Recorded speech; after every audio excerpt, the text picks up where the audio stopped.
आगामी कुंभमेळ्याच्या पार्श्वभूमीवर रस्ते नियोजनासंदर्भात चर्चा।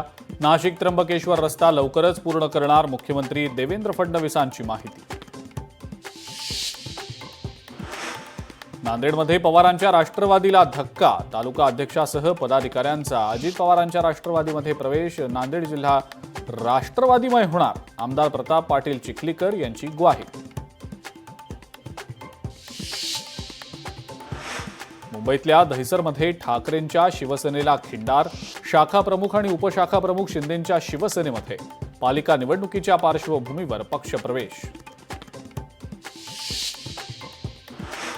रेरा घोटाळ्यातील 65 इमारतींचा प्रश्न ऐरणीवर। 54 इमारतींना कल्याण डोंबिवली पालिकेच्या नोटिसा।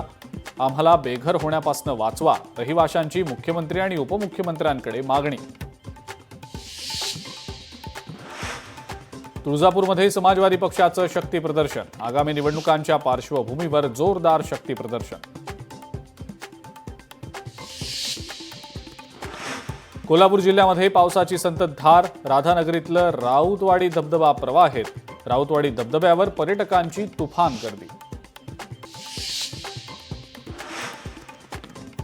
28 वर्षीय महिला पायलटचा कॅबमध्ये विनयभंग। मुंबईतल्या घाटकोपरमधली धक्कादायक घटना।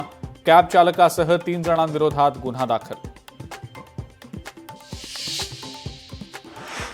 रत्नागिरीतल्या भाटे खाडीमध्ये बोटीला आग। आगीमध्ये दोन बोटी जळून खाक। मच्छीमारांचं लाखोंचं नुकसान। आगीचं कारण स्पष्ट।